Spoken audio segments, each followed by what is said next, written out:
अगर social group की बात आ रही है तो हम इसमें वो एग्जाम्पल डालेंगे जो हमें रिलेट करते हो। कायदे से किताब की जो एग्जाम्पल है वो तो है ही, लेकिन जो अलग से एग्जाम्पल हो सकते हैं अपना इसी चीज में लगा के रखोगे तो थोड़े बोर हो जाओगे।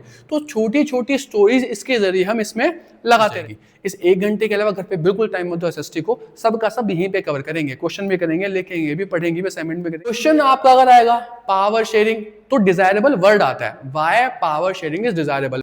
हेलो बच्चों, बहुत बहुत स्वागत है आपका आपके अपने चैनल अप स्कूल में। जैसे कि आप देख पा रहे हो हमने 3 क्लास कंप्लीट कर ली है आपके सिविक्स के पावर शेयरिंग चैप्टर की, जिसमें हमने बहुत सारी बातें कर ली हैं। श्रीलंका की बात पूरी खत्म कर ली है, बेल्जियम की बात पूरी खत्म कर ली है, श्रीलंका में किस तरीके से वॉर हुआ, सिविल वॉर हुआ और फिर देश में शांति आई वो हमने देख लिया है। बेल्जियम में किस तरीके से पावर शेयरिंग के अरेंजमेंट्स हुए वो हमने देख लिया, और वो पावर शेयरिंग ने किस तरह से देश में पीस रखी वो हमने देख लिया। पावर शेयरिंग का एक जनरल कंसेप्ट होता क्या है वो हमने देख लिया है। आज आपकी आखिरी वीडियो है, इसके बाद कुछ क्वेश्चंस हम देखेंगे अगली वीडियो में अगर मौका पड़ता है हमारे साथ। तो आज की वीडियो को शुरू करते हैं। क्लास 10th सोशल साइंस और हम सिविक्स कर रहे हैं। आज आपकी बात आती है डिजायरेबिलिटी ऑफ पावर शेयरिंग। अब डिजायरेबिलिटी होती क्या है? देखो, किसी चीज को डिजायर करना मतलब किसी चीज को चाहना, किसी चीज को अचीव करने की कोशिश करना। तो पावर शेयरिंग को क्यों हमें डिजायर करना चाहिए, कि पावर शेयरिंग क्यों हमें मिले? तो जाहिर सी बात है, आपसे पूछा जा रहा है कि पावर शेयरिंग के एडवांटेजेस क्या हैं। भाई, जब किसी चीज के एडवांटेज होंगे, किसी चीज के बेनिफिट होंगे, किसी चीज के फायदे होंगे, है ना, किसी चीज के प्रोज होते हैं, तभी तो हम उस चीज को अटेन करने की कोशिश करते हैं। तो कुल मिला के ये हेडिंग आपको बताएगी कि आपने जितनी भी बातें पढ़ ली, बहुत छोटी सी हेडिंग है और सही बताऊं पढ़ाने की भी जरूरत नहीं है। अगर आपने पुरानी दोनों की दोनों क्लास कर ली है तो आप खुद से बता सकते हो कि हाँ भाई क्या फायदे होते हैं, क्या नुकसान होता है। नुकसान की तो बात हम नहीं करेंगे। तो देखो, सबसे पहली बात, अच्छा क्वेश्चन आपका अगर आएगा पावर शेयरिंग तो डिजायरेबल वर्ड आता है, why power sharing is desirable. Very short में क्वेश्चन निकल के तुम्हारे सामने आता है। ठीक, इसके अलावा अगर डिजायरेबिलिटी नहीं आता तो एडवांटेजेस पूछ सकता है ना, प्रोज पूछ सकता है, बेनिफिट पूछ सकता है। इतने समझदार तुम हो कि तुम क्वेश्चन को डील कर लोगे अगर कंसेप्ट तुम्हें पता है कि बस इस चैप्टर के अंदर क्या चीजें होने वाली हैं। देखो, तो सबसे पहले भाई इतनी बातें आपको पता है, पावर शेयर जो आदमी करेगा या जो देश करेगा वहां पे लो पॉसिबिलिटी ऑफ वायलेंस होने वाली है। मतलब वहां पे बिल्कुल भी वायलेंस नहीं होती, और होती है तो कम होती है। देखो, ऐसा कोई देश नहीं होता जहां वायलेंस होती नहीं है। हिंदुस्तान में भी होती है, बाकी डेमोक्रेटिक कंट्रीज में भी होती है, अमेरिका में भी होती है, यूरोप में भी होती है, सब जगह होती है। लेकिन पॉसिबिलिटी उस देश में कम रहेगी जहां पे हर कम्युनिटी को ये लगता होगा, सब सेक्शंस को ये लगता होगा कि हमारा रिप्रेजेंटेशन है, हमारी बातें सुनी जा रही है, हमारे साथ पावर शेयर हो रही है। तो वहां पे वायलेंस की पॉसिबिलिटी कम होती है। जैसे श्रीलंका में ज्यादा आपने देखा सिविल वॉर हुआ, वायलेंस हुआ, और आपके बेल्जियम में पीस थी। याद है वो पॉइंट, हेडक्वार्टर बना था यूरोपियन यूनियन का ब्रुसेल्स में। कहीं पीस होगी तभी तो वहां पे जाके किसी वर्ल्ड एजेंसी का, वर्ल्ड इंस्टीट्यूशन का हेडक्वार्टर बनता है, वो बात। दूसरी देखो, नो सिविल वॉर, यानी कि उस देश में सिविल वॉर होने की संभावना कम होती है। नो तो खैर नहीं कहना चाहिए, यहां पे भी आप कर लो, लो पॉसिबिलिटी होती है।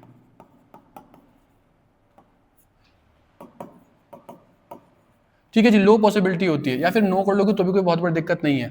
पॉलिटिकल स्टेबिलिटी, पॉलिटिकल स्टेबिलिटी का मतलब है कि वहां पे भाई साहब जो गवर्नमेंट फंक्शन कर रही है वो गवर्नमेंट फंक्शन करती रहेगी। इलेक्शन होगा, अगली गवर्नमेंट आ जाएगी, ऐसा कुछ नहीं होगा कि लोगों ने रेबेलियन कर दिया, लोगों ने रेवोल्यूशन कर दिया है और सरकार को हटा दिया, ऐसा कुछ वहां पे नहीं होता। वहां पे पॉलिटिकल स्टेबिलिटी होती है।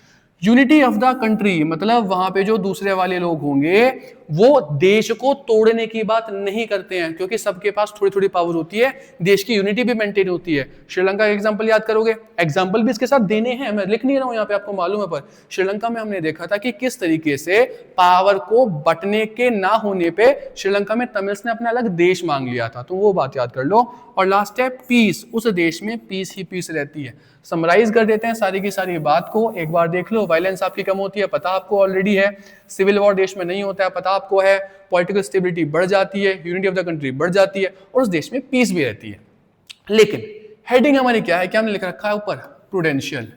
अब प्रूडेंशियल क्या होता है? ये फायदे हैं, बिल्कुल फायदे हैं, लेकिन ये जो सारे फायदे होते हैं, ये सारे फायदे ऐसे हैं जो कि प्रूडेंशियल होते हैं। प्रूडेंशियल का मतलब प्रैक्टिकल, जो आपको विजिबली दिखते हैं। भाई अगर देश में सिविल वॉर नहीं हो रहा तो आपको दिखेगा ना, हो रहा है नहीं हो रहा, साफ साफ दिखता है कि इसमें कुछ गेन हो रहा है या कुछ लूज हो रहा है, प्रॉपर कैलकुलेशंस होती है, कुछ फायदा हो रहा है, कुछ नुकसान होता है, उन्हें प्रूडेंशियल रीजन कहते हैं। जैसे मान के चलो कि आपको अच्छे मार्क्स स्कोर करने हैं बोर्ड में, तो प्रूडेंशियल रीजन उसका क्या होगा? भाई अच्छे मार्क्स स्कोर करोगे तो घर वाले में लोग इज्जत करते हैं, है ना, अखबार में फोटो छप जाता है, लोग तुम्हारे इंटरव्यू लेते हैं, लोग तुम्हारी इज्जत करते हैं, सारी की सारी बातें होती हैं। प्रूडेंशियल है, विजिबल है, दिखता है। लेकिन किसी काम को करने के दो तरीके होते हैं। एक तो हम प्रूडेंशियल रीजन की वजह से उसको करते हैं कि भाई कुछ फायदा होगा, विजिबल कुछ फायदा होगा, प्रैक्टिकल ऑन ग्राउंड कुछ दिखेगा फायदा होता हुआ। दूसरा, उस किसी काम को हम करते हैं उसके मॉरल रीजंस की वजह से। अब मोरल रीजन कैसे होते हैं भाई, मान के चलो मैं तुमसे ये कहने लगूँ, क्लास में कोई टीचर होता है या उम्र में तुमसे कोई बड़ा होता है, घर पे आपके दादाजी बाबाजी होते हैं, तो जब निकलते हो घर से पैर छू के जाते हो, तो क्या उसका कुछ विजिबल फायदा है कि भाई तुम पैर को उनके हाथ लगा रहे हो तो उनकी नॉलेज तुम्हारे दिमाग में आ गई, कुछ करंट वरंट पास हो जाता हो, कुछ एनर्जी पास हो जाती है, ऐसा कुछ होता है नहीं, है ना। लेकिन फिर भी एक मोरालिटी होती है, एक अच्छी बात होती है। सुनते ना मोरल क्लासेस चलती थी पहले कि भाई बड़ों से नमस्ते करो, बड़ों की इज्जत करो, पैर छू के चलो, सारी की सारी बातें होती थी। तो कुछ मोरालिटी के बेसिस पे हमें काम करने होते हैं। तो पावर शेयरिंग के मोरल रीजन भी होते हैं कि भाई हमारी मोरालिटी हमें कहती है कि अपने को पावर शेयर करनी चाहिए। क्यों कहती है? एक लाइन है ये, इसका रट्टा मार लो एज इट इज, ये एक्सप्लेन करने के लिए भी आती है और साथ के साथ मोरल रीजन में भी आती है। तुमसे पूछा जाएगा why power sharing is desirable, तो तुम लिखोगे भाई, एक हेडिंग बनाओगे, उसके पोटेंशियल रीजन होते हैं, उसके अंदर 4 पॉइंट लिख दोगे। If you are sharing power with different communities in a country, there will be low possibility of violence. ऐसे करके पूरा सेंटेंस बनाओगे, 1 पॉइंट बना दोगे, 2 पॉइंट, 3 पॉइंट, 4 पॉइंट बना दोगे। दूसरी फिर हेडिंग बनाओगे मोरल रीजंस की, वहां पे लिखोगे power sharing is the very spirit of democracy, और आगे जाके उसे एक्सप्लेन करोगे। कई बार इंडिविजुअल क्वेश्चन भी आता है क्या कि power sharing is the very spirit of democracy, explain और जस्टिफाई, ऐसे करके भी आता है।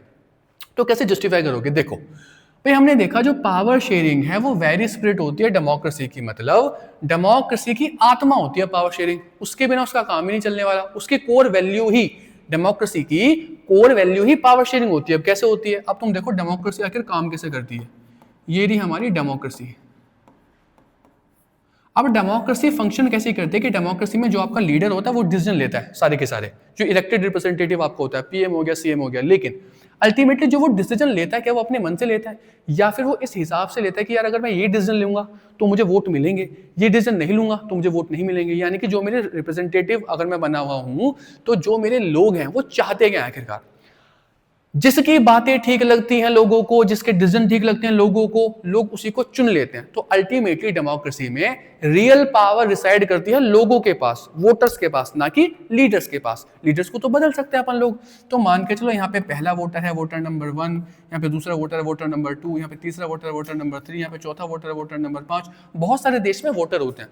तो क्या मैं शॉर्ट में कह सकता हूं कि जो डेमोक्रेसी होती है उसकी फंक्शनिंग भी पावर शेयरिंग पे ही बेस करती है। अल्टीमेटली डिसीजन लेने की पावर है लीडर के पास, लेकिन वो पावर बटी हुई तो वोटर्स के पास ही है ना। सारी के सारी जो पॉपुलेशन है वही तो अल्टीमेटली पावर को एंजॉय कर रही है। तो कुल मिला के अगर ये वाली पावर वोटर के साथ हम शेयर नहीं करेंगे तो क्या किसी भी देश में डेमोक्रेसी होगी? उस सिस्टम को डेमोक्रेटिक सिस्टम कह पाएंगे? नहीं कह पाएंगे। तो इसलिए मैं कह रहा हूं एक मॉरल रीजन होता है कि अपने को पावर शेयर क्यों करनी चाहिए। भाई अपना मॉरल रीजन ये होता है अपने को पावर शेयर इसलिए करनी चाहिए क्योंकि अगर पावर शेयर नहीं करेंगे तो सिस्टम को डेमोक्रेसी बोल ही नहीं पाएंगे, और अपने को डेमोक्रेसी चाहिए होती है। तो डेमोक्रेसी अगर चाहिए तो पावर शेयर अपने को वैसे भी करनी चाहिए, मोरालिटी की बात होती है। हाल तो पावर शेयरिंग के प्रूडेंशियल रीजन भी होते हैं, लेकिन पावर शेयरिंग के मॉरल रीजन क्यों होते हैं वो भी हमने देख लिया। तो दोनों रीजन आपको पता लग गए। प्रॉपर क्वेश्चन में कैसे आएगा उसके बाद अगली किसी वीडियो में करेंगे, अगली किसी क्लास में करेंगे।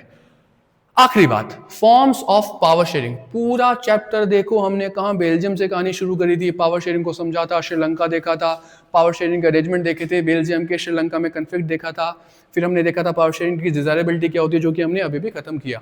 आखिरी हेडिंग है आपकी फॉर्म्स ऑफ पावर शेयरिंग। भाई हमने मान लिया, जैसे तुम्हें बेल्जियम के अरेंजमेंट याद आ रहे हैं, सेंट्रल गवर्नमेंट के लेवल पे कुछ करा, स्टेट गवर्नमेंट में कुछ करा, कम्युनिटी गवर्नमेंट में कुछ करा था, कैपिटल गवर्नमेंट में कुछ करा था, वो सारी के सारे अरेंजमेंट। तो भाई बेल्जियम के लिए वो अरेंजमेंट काम के थे, वैसा वो कर सकता है। लेकिन जनरली क्या होता है किसी भी देश में अगर अपने को हम डिसाइड कर लेते हैं अपने को पावर शेयर करनी है, करें कैसे, क्या क्या तरीके उसके हो सकते हैं? तो 5 फॉर्म्स, 5 तरीके हो सकते हैं किसी भी देश को, किसी भी कम्युनिटी को अगर पावर शेयर करनी है तो उसके 5 तरीके हो सकते हैं। पहला तरीका है हमारा, क्या तरीका है? Vertical mode. वर्टिकल क्या होता है? भाई हम सीधी सीधी लाइन खींच देते हैं, ये वाली, इसे कहते हैं वर्टिकल लाइन। और हम देखते हैं इस वर्टिकल लाइन में पावर को बांट दिया जाता है। अब वर्टिकल मतलब सबसे ऊपर सबसे बड़ी, उसके बाद छोटी छोटी, यानी कि आपके पास एक सेंट्रल गवर्नमेंट होती है, उसके बाद देश में स्टेट गवर्नमेंट्स होती हैं, और उसके बाद देश में लोकल गवर्नमेंट्स भी होती है। अब लोकल गवर्नमेंट का होना जरूरी नहीं है, कई जगह होती भी है, कई जगह नहीं भी होती। हिंदुस्तान में अभी होती हैं, पहले नहीं होती थी। लेकिन सेंट्रल गवर्नमेंट और स्टेट गवर्नमेंट का होना बहुत जरूरी है।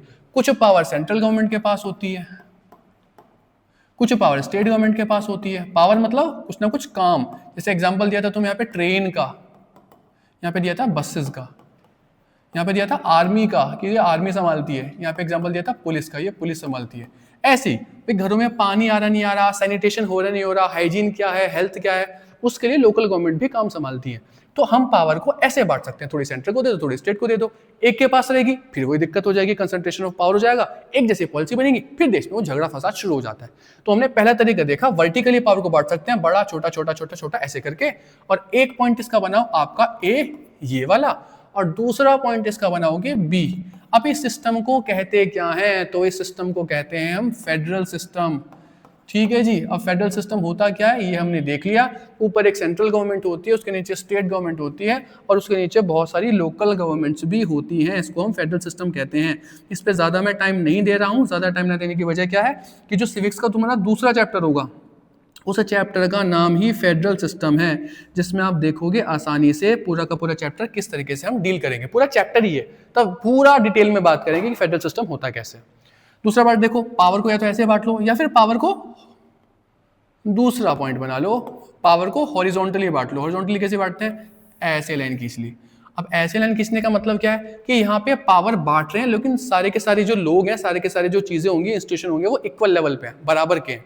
तो बचपन से हम सुनते जा रहे हैं क्या कि भाई पावर बढ़ती है लेजिस्लेचर में, पावर बढ़ती है जुडिशरी में, और पावर बढ़ती है किसमें, एग्जीक्यूटिव में। ई फॉर एग्जीक्यूटिव, डिटेल में लिखेंगे, देर हो जाएगी, ऐसे करके समझो बात को। ठीक है, लेजिस्लेचर होती है भाई साहब, जुडिशरी होती है भाई साहब, और आपकी लास्ट में एग्जीक्यूटिव होती है। अब इसको अगर मैं शॉर्ट फॉर्म में बताऊं, ऐसे अगर तुम्हारे समझ में नहीं आ रही, 9th में तुमने ढंग से नहीं देखी चीजें, तो समरी करके बताता हूं।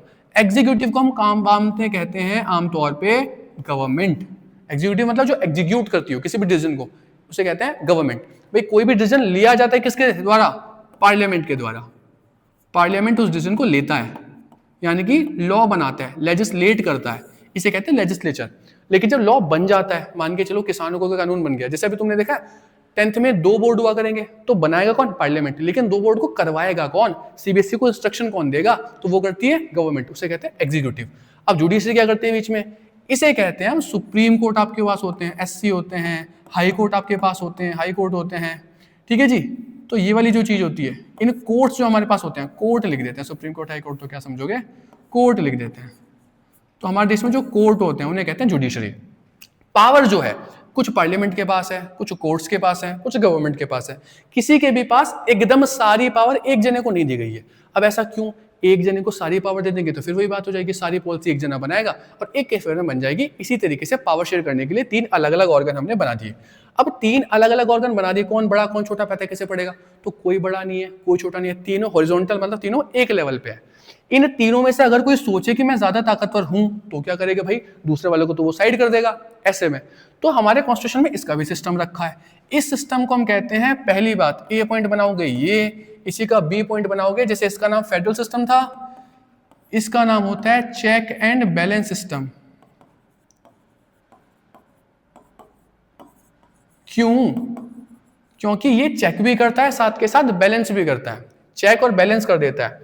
चेक बैलेंस का मतलब क्या हो गया कि भाई ये पहले चेक करेगा कि दूसरा ऑर्गन कोई ज्यादा पावर तो एक्सरसाइज नहीं कर रहा, और अगर ज्यादा एक्सरसाइज पावर कर रहा है तो उसको बैलेंस कर देता है। कैसे, पार्लियामेंट देखेगा कि भाई साहब अगर गवर्नमेंट अपने हिसाब से काम कर रही है तो गवर्नमेंट को हटा देता है। कैसे हटा देता है, मान के चलो पार्लियामेंट के अंदर सपोज करो 2 पार्टीज हैं, एक पार्टी ए है एक पार्टी बी है, तो आमतौर पर गवर्नमेंट किसकी बनती है, जिसके ज्यादा एमपीज होते हैं। मान के चलो टोटल नंबर ऑफ एमपीज है 100, इधर है आपके मान के चलो 60, इधर आपके चलो मान के चलो 40, तो सरकार इसकी बनेगी, ए पार्टी की बनेगी। लेकिन अगर ए पार्टी कुछ गलत काम कर रही है, गवर्नमेंट में कौन है ए, अगर ये कुछ गलत काम कर रहा है तो पार्लियामेंट के अंदर डिबेट होगी, डिस्कशन होगा, चर्चा वर्चा होगी, और बहुत सारे लोगों को लग सकता है ए पार्टी की कि भाई सरकार गलत कर रही है, तो वो फुदक के कहाँ चले जाएंगे, बी पार्टी के साथ मिल जाएंगे। तो यहाँ पे कितना होगा, मान के चलो यहाँ पे फिर 40 रह गए, यहाँ पे अब 60 हो गए, अब गवर्नमेंट किसकी बन जाएगी, बी पार्टी की, ए पार्टी गायब हो जाएगी और बी पार्टी गवर्नमेंट बन जाएगी। तो इस तरीके से पार्लियामेंट गवर्नमेंट को कंट्रोल करता है। ठीक होगी बात, ठीक है जी। पार्लियामेंट गवर्नमेंट को कंट्रोल कर लेता है। पार्लियामेंट को कंट्रोल कौन करता है, फिर तो पार्लियामेंट के पास ज्यादा पावर आ जाएगी। पार्लियामेंट को कंट्रोल करता है तुम्हारे कोर्ट्स, जुडिशरी कंट्रोल कर सकती है। अगर पार्लियामेंट लॉ बनाती है और मान के चलो ये लॉ बना दे कोई ऐसा कि भाई जो सारे लड़के होते हैं आज से धोती पजामा ही पहनेंगे, है ना, एंटीक बन के रहेंगे, पगड़ी वड़ी पहन के रहेंगे, तो क्योंकि जाहिर बात है कोई सही बात है, बिल्कुल सही बात नहीं, आपके फंडामेंटल राइट ही ब्रीच हो जाएंगे। अपनी तो राइट होती है ना, हम कैसे भी कपड़े पहने, हमारी मर्जी होती है। तो अगर ऐसा कोई लॉ पार्लियामेंट बना देती है तो कोर्ट उस लॉ को डिसबैंड कर देती है, उस लॉ को खत्म कर देती है, कह देती है कि ये लॉ हमारा इम्प्लीकेबल नहीं होने वाला, ये इंप्लीमेंट नहीं हो पाएगा। क्यों? क्योंकि ये कॉन्स्टिट्यूशन के अगेंस्ट है। तो ये जुडिशरी का काम है कि भाई साहब किस पे, कि आपके पार्लियामेंट में निगाह बना के रखे, चेक करते रहे उसके पावर को। चलो जी, ठीक बात होगी। इसने इसको चेक कर दिया, इसने इसको चेक कर दिया, अब इसको कौन चेक करेगा? जुडिशरी को। तो जुडिशरी को चेक करता है कौन? गवर्नमेंट। गवर्नमेंट का पार्ट होता है एग्जीक्यूटिव, और एग्जीक्यूटिव का हेड होता है कौन? 9th में पढ़ा होगा, प्रेसिडेंट, जो आपका राष्ट्रपति होता है। अब जो जज चुन के आते हैं, जज को चुनता कौन है? प्रेसिडेंट चुनता है। तो वो जज को चुनने की प्रक्रिया से या उस प्रोसेस के जरिए जुडिशरी को कंट्रोल रखता है कि ढंग का जज होगा, ढंग का आदमी होगा तो चुना जाएगा, वरना नहीं चुना जाएगा। तो इसके जरिए आप कह सकते हो कि भाई हाँ, पावर को डिफरेंट ऑर्गन्स में भी बांट सकते हैं, लेजिस्लेचर, जुडिशरी और एग्जीक्यूटिव, जिसका दूसरा नाम होता है चेक एंड बैलेंस सिस्टम। ये भी आप याद रखोगे। दो बातें हो गई हैं भाई, पावर को वर्टिकली बांट दो, पावर को हॉरिजॉन्टली बांट दो। देखो, लगातार पढ़ते जाओगे, लगातार दिमाग को अपना इसी चीज में लगा के रखोगे तो थोड़े बोर हो जाओगे। तो छोटी छोटी स्टोरीज इसके जरिए हम इसमें लगाते रहेंगे। जैसे हमने वर्टिकल मोड की कहानी देखी, हमने हॉरिजॉन्टल मोड की कहानी देखी, तो जो सोशल ग्रुप की कहानी आएगी इसमें कुछ ना कुछ दिमाग में प्लांट कर लिया करो, इसको किसी स्टोरी से एसोसिएट करके देख लिया करो, ताकि चीजें आसानी से तुम्हारे याद रह सके। वर्टिकल हॉरिजॉन्टल तो सिंपल सी बात याद रहेगी। अगर सोशल ग्रुप की बात आ रही है तो हम इसमें वो एग्जांपल डालेंगे जो हमें रिलेट करते हो। कायदे से किताब की जो एग्जांपल है वो तो है ही, लेकिन जो अलग से एग्जांपल हो सकते हैं जो इंडिया में आप आसानी से देख पाओगे। तो तीसरी हेडिंग बन जाएगी हमारी, हेडिंग नंबर 3, ये बन जाएगी तुम्हारी सोशल ग्रुप्स। यानी कि हम सोशल ग्रुप्स के भी साथ पावर बांटते हैं। देखो, इंडिया की बात बताता हूं पहले, फिर किताब की बात बाद में बताऊंगा। भाई मान के चलो हमारे देश में तुम्हें क्या लगता है कि जो आदमी होते हैं और जो औरत होते हैं देश में, मेल फीमेल जो होते हैं, उनकी परसेंटेज का रेशो क्या है? अगर मान के चलो देश में 100 लोग हैं, या फिर 100% आप आदमी मान के चलो, 100% लोग मान के चलो, तो 50% आदमी होते हैं, 50% औरत होती है। अगर फैक्चुअली जाओगे तो थोड़ा सा अंतर है, जो विमेन का आपका पॉपुलेशन होती है आदमी के मुकाबले कम होती है। लेकिन जब आप चारों तरफ अपने देखोगे, सरकारों में देखोगे, गवर्नमेंट में देखोगे, और खासतौर पर मैं लड़कियों से कह रहा हूँ, तुम देखो भाई साहब तुम्हारे साथ क्या हो रहा है। जब तुम सरकारों में देखोगे, हमारे जितने भी चीफ मिनिस्टर होते हैं, 28 स्टेट हैं, 28 स्टेट में कितने ऐसे स्टेट हैं जहां पे जो आपके चीफ मिनिस्टर विमेन हो? बंगाल के अलावा अब दिल्ली में एक बनी है आपकी रेखा गुप्ता, इसके अलावा कहीं है नहीं। जब तुम सेंट्रल में मिनिस्टर्स को देखते हो तो पॉपुलेशन कितनी है और उसका रिप्रेजेंटेशन कितना है? तो सारी पावर किसके पास है? आदमियों के पास है। और पावर किसके पास नहीं है? औरतों के पास है। तो तुम जो लड़कियां हो, तुम खुद देखो कि ऐसे सिस्टम में जहां पे रूल बनाने वाले, जहां पे लॉ बनाने वाले आदमी हैं, तो तुम्हारे फेवर में लॉ बनेंगे कैसे? ये भी तो बात फंसती है। तो ऐसे ही हम देखते हैं एक सेक्शन के मन में एलिनेशन आता जाता है, और उस सेक्शन को रिप्रेजेंट करवाना, उसके साथ पावर शेयर करवाना एक अच्छे सिस्टम की पहचान है। तो देखो हम क्या कर सकते हैं। क्या तुमने हाल फिलहाल में देखा है? और अगर नहीं देखा तो अब तो भाई साहब तुम्हें अखबार पढ़ने की जरूरत भी नहीं पड़ती। अब तो सारी की सारी जो न्यूज़ होती हैं वो सबके सब कहाँ जाती हैं? अखबार में बाद में आएगी, पहले इंस्टाग्राम पे आ जाएगी, स्नैपचैट पे आ जाएगी, वहां तो तुम देखते ही हो। तो इंस्टाग्राम पे क्या सबसे ज्यादा चल रहा है आजकल? भाई साहब एक लॉ बना है, और वो लॉ ये कहता है कि जो भी हमारी लोकसभा है, जितने भी हमारे स्टेट के लेजिस्लेचर हैं, वहां पे रिप्रेजेंटेशन मिलेगा 1/3, 1/3, यानी कि कितना? 33%। किसको? विमेन को। तो क्या विमेन के मन में अब ये बात आएगी कि भाई हमारे साथ गलत हो रहा है, हमारा रिप्रेजेंटेशन नहीं, हमारी बात की सुनवाई नहीं है? नहीं भाई, अब नहीं आ सकती। पहले आ सकती थी। पहले क्या सिस्टम था? चलो तुम्हें एक फैक्चुअल बात बताता हूं, और देखो तुम हैरान रह जाओगे इस बात को सुन के। हमारे देश में 50% आदमी है, 50% औरत है। और तुम देखो हमारी जो लोकसभा होती है, उस लोकसभा का अगर मैं तुम्हें रेशियो बताऊं, 85% मेल होते हैं वहां पे। 85% आदमी, तो औरतें कितनी बची? लगभग 15%। और ये भी तुम्हें ज्यादा बता रहा हूँ, कायदे से तो 14% है। ठीक है, राउंड फिगर के लिए बता रहा हूँ कि 85% आदमी होते हैं और 15% विमेन होती है। कायदे से इससे भी कम है। तो देखो ये जो 85% लॉ बना रहे हैं वो तो अपने बात के बनाएंगे ना, अपने फेवर में बनाएंगे। पावर कहां से शेयर होगी? तो इसलिए अब क्या होगा भाई, 1/3 सीट दे दी है, और आपका अच्छा खासा रिप्रेजेंटेशन लोकसभा में भी और स्टेट लेजिस्लेचर्स जो है उसमें भी आपका हो पाएगा। तो हमारा थीम क्या है? खैर हम पढ़ रहे थे सोशल ग्रुप्स। तो जैसे मैंने तुम्हें विमेन का एग्जांपल बताया कि विमेन के साथ पावर शेयर करते हैं, चलो लिख लेते हैं, क्या दिक्कत है? हमने देखा है 2-3 तरीके से पावर शेयर हम करते हैं। तो सबसे पहले तुम देखो पावर शेयर करते कैसे हैं? रिजर्वेशन के जरिए। जो भी हमारे देश में ऐसा सोशल ग्रुप होता है जिसको नेचुरली पावर नहीं मिलने वाली पॉलिटिक्स में, उसके साथ हम पावर शेयर करते हैं रिजर्वेशन के जरिए। जैसे हमने देखा, हमने किसको पावर दी? हमने विमेन को पावर दी। ठीक है, लेकिन आपने ऐसा भी तो देखा होगा, कैसा देखा होगा? आपने ऐसा भी देखा होगा कि हमारे देश में तो एक और भी किस्म का रिजर्वेशन होता है। कौन सा होता है वो? हम देखते हैं पॉलिटिक्स में जो एससीज होते हैं और जो एसटी कम्युनिटीज होती हैं, वास्तव में जो डिप्राइव्ड सेक्शन सोसाइटी के होते हैं, उनको भी हम देखते हैं कि पॉलिटिक्स में आपका रिजर्वेशन मिलता है। क्योंकि अगर नॉर्मली पॉपुलेशन तो बहुत ज्यादा है, लेकिन पॉलिटिक्स में रिप्रेजेंटेशन उनका बहुत कम है, तो पॉलिटिक्स में उनकी भी बात उठे, उनको ये ना लगे कि यार हमारी तो बात की सुनवाई नहीं होती, उनके साथ एलिनेशन ना हो जाए, तो हम पॉलिटिक्स में एससीज और एसटीज को भी रिप्रेजेंटेशन देते हैं रिजर्वेशन के जरिए। बाकी एजुकेशन के मामले में, जॉब्स के मामले में ओबीसीज को रिजर्वेशन भी दिया जाता है। चलो जी, तो एक तो हमने देख लिया सोशल ग्रुप के साथ पावर शेयर कैसे करते हैं, रिजर्वेशन विमेन को देते हैं, एससी एसटी को देते हैं। दूसरा कौन सा एग्जांपल आप देख सकते हो, क्या कोई तुम्हें ऐसा एग्जांपल याद आ रहा है, हमने बेल्जियम में देखा था। बेल्जियम में क्या भाई, जर्मन कितने परसेंट थे, 1%। क्या उस 1% का किसी भी तरीके से इलेक्शन के जरिए रिप्रेजेंटेशन पॉसिबल था? नहीं, कतई नहीं था, हो ही नहीं पाता। लेकिन फिर भी कौन सी सरकार बनी यहां पे, तो याद करो कम्युनिटी गवर्नमेंट।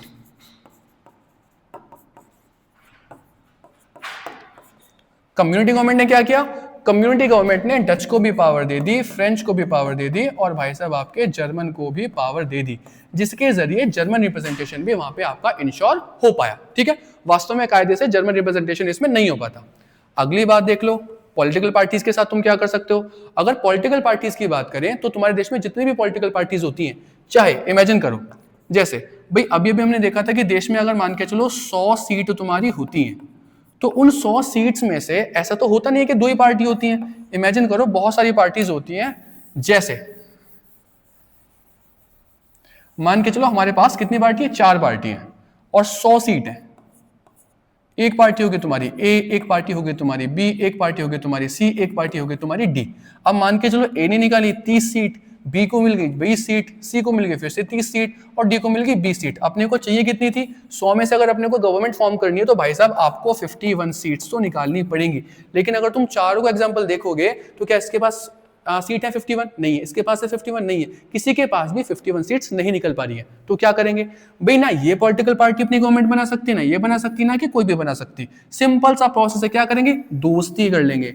आपने सुना होगा टर्म्स इसके लिए क्या इस्तेमाल करते हैं हम, कोएलिशन गवर्नमेंट यहाँ पे बना लेते हैं। कोएलिशन गवर्नमेंट बोले तो जब किसी भी एक पार्टी के पास अपना प्रॉपर कॉन्फिडेंस नहीं होता सरकार को बनाने का, तो 2-3 पार्टी मिलकर सीट्स शेयर कर लेती हैं। भाई ये 30 और ये 30, तो ए पार्टी और सी पार्टी मिलकर सरकार को अपने बना लेगी, और इस सरकार को हम बोलेंगे कोएलिशन गवर्नमेंट, या फिर अलायंस भी इसको बोल सकते हैं, ए गवर्नमेंट प्लस सी गवर्नमेंट। चलो जी, और ए और सी की सरकार यहाँ पे बन जाएगी।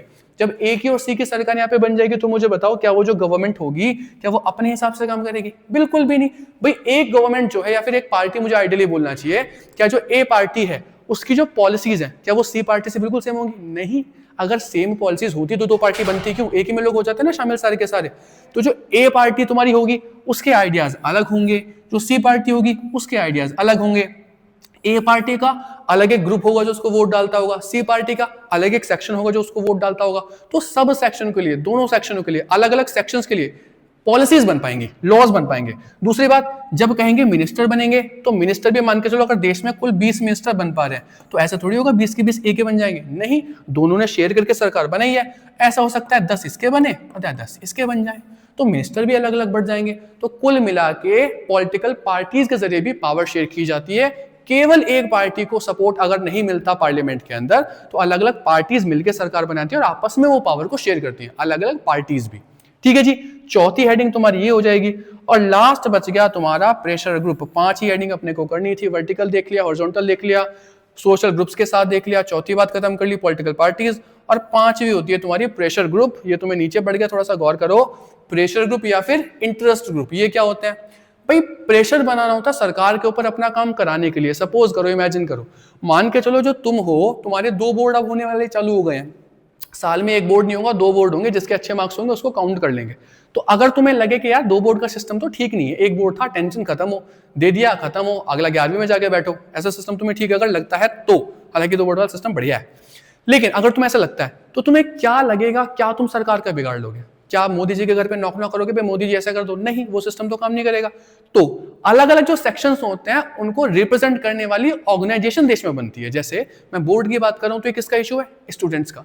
तो स्टूडेंट की कुछ ऑर्गेनाइजेशन होंगी, जब इस स्कूल से 4 जो लड़के लड़के हैं या लड़के लड़कियां हैं उनके जो नेता होंगे वो बैठ जाएंगे, वो आंदोलन करेंगे, सड़कों पे निकलेंगे, प्रोटेस्ट करेंगे, रैली निकालेंगे, अलग अलग स्कूल के बच्चों को जोड़ेंगे अपने साथ, उनको बताएंगे भी हमारे साथ गलत हो रहा है। ऐसी कल को किसानों के साथ कुछ अगर कानून बनता है उनके साथ गलत हो रहा है, वो मूवमेंट प्रोटेस्ट कर सकते हैं। हमारे यहाँ गिल्ड्स होते हैं, ट्रेडर्स होते हैं, बिजनेसमैन होते हैं, वो प्रोटेस्ट कर सकते हैं। सबके साथ साथ ये चीजें होती रहती हैं। तो इस तरीके से अलग अलग सोसाइटी के जो सेक्शंस होते हैं उनको रिप्रेजेंट करने वाली हमारे देश में ऑर्गेनाइजेशन भी होती हैं, और ये पावर को कैसे शेयर करते हैं। लेकिन तो भाई जब मूवमेंट होगा, जब प्रोटेस्ट होगा, तो सरकार को दिखेगा ना लोग हमारे खिलाफ हो रहे हैं, सरकार को दिखेगा भाई ये 4 लोग तो और लोग इकट्ठा करते जा रहे हैं, सरकार को लगेगा हमारी इमेज खराब हो रही है। तो वो क्या करेंगे, 2 काम कर सकते हैं, या तो जो लॉ बना है उस लॉ जिसके खिलाफ मूवमेंट देश में हो रहा है, जिसके खिलाफ प्रोटेस्ट देश में हो रहा है, उसको कैंसिल कर देंगे, उसको रोक देंगे कि भाई इंप्लीमेंट मत करो, या फिर उसके लिए कमेटी बना देंगे। और उस कमेटी में लोग कौन से बुलाएंगे, यही प्रेशर ग्रुप्स, प्रेशर ग्रुप कहते हैं उन ऑर्गेनाइजेशंस को, ठीक है, उन ग्रुप से लोग बुलाएंगे, बताओ तुम्हारे क्या सजेशन है, क्या रिकमेंडेशन है, उनके हिसाब से काम करते हैं। भाई स्टूडेंट है तो स्टूडेंट के बारे में ज्यादा बेहतर तरीके से जानते होंगे, तो उस तरीके से चीजें हो पाती हैं। तो पावर जो है कभी भी एक ग्रुप, एक कम्युनिटी, एक ऑर्डर के पास नहीं रहती, बल्कि अलग अलग फॉर्म्स के जरिए बांटी जाती है। एक बार रिवाइज कर देता हूं, वर्टिकल मोड में पावर बांटी जा सकती है सेंट्रल, स्टेट और लोकल गवर्नमेंट्स के साथ। हॉरिजॉन्टल मोड में पावर बांटी जा सकती है गवर्नमेंट बोल रहा हूं, सिस्टम के अलग अलग ऑर्गन्स के साथ, लेजिस्लेचर, जुडिशरी और आपका एग्जीक्यूटिव। इसको कहते हैं चेक एंड बैलेंस सिस्टम, इसको कहते हैं आपका फेडरल सिस्टम। सोशल ग्रुप में पावर बांटते हैं कैसे, रिजर्वेशन दे देते हैं, विमेन को देते हैं, कम्युनिटी गवर्नमेंट बना देते हैं, जर्मन को रिप्रेजेंटेशन हमने दिया था बेल्जियम के अंदर, और साथ में था पॉलिटिकल पार्टीज, अलायंस और कोएलिशन बना के भी हम सरकार के साथ क्या करते हैं, पावर को शेयर करते हैं। और प्रेशर ग्रुप जो अलग अलग सेक्शन होते हैं सोसाइटी के, वो अपनी ऑर्गेनाइजेशन बनाते हैं, मूवमेंट करते हैं, प्रोटेस्ट करते हैं और पावर को सरकार के साथ शेयर करते हैं। तो कुल मिला के हमने देखा कि किस तरीके से पावर शेयरिंग आपकी इंप्लीमेंट होती है और देश में फायदा देती है। तो मुझे पूरी उम्मीद है कि पावर शेयरिंग का कंसेप्ट आपने सीख लिया होगा। 3, 4, 5 जितनी भी क्लास हो चुकी हैं, ऑर्डर में अगर आप करोगे तो बहुत बेहतर तरीके से समझ में आएगा। फिर भी अगर तुम्हें लगता है कि भाई कुछ सजेशन है, भैया ये वाली चीज तो अपने पल्ले नहीं पड़ रही, ऐसा करके दिखाओ, या फिर आपको लगता है कि भैया सिविक्स आपने पहले क्यों चालू कर दी, अब तो ज्योग्राफी करनी चाहिए थी, वो करके दिखाओ, या कोई सर्टेन टॉपिक है, आपको किसी सर्टेन टॉपिक पे शॉर्ट चाहिए कि भाई एक छोटा सा आइडिया भैया इसको करके दिखा दो, या ऐसा एक क्वेश्चन है इसको लिखते कैसे, वो करके दिखा दो। तो सारे आइडिया आप कॉमेंट में डाल सकते हो, हमें बता सकते हो, जो चैप्टर हो, जो शॉर्ट चाहिए हो, जो भी चीज आपको चाहिए हो, इससे रिगार्डिंग कुछ क्वेश्चन हो, सारे आपके जो सजेशन होंगे बिल्कुल पक्का उस पर आपको कमेंट पे आपको रिप्लाई मिलेगा, और वीडियो के साथ भी आपको रिप्लाई मिलेगा। इतनी मेरी आपसे रिक्वेस्ट है, बस कंटिन्यूटी में रहना। अगर लगातार पढ़ते रहोगे तो मेरा वादा आपसे है कि कुछ भी कहीं और जाने की जरूरत ही नहीं पड़ेगी। आपको बिल्कुल ऑर्गेनाइज्ड मैनर में एक एक क्लास मिलती रहेगी, लगातार चीजें आपके साथ के साथ होती रहेंगी।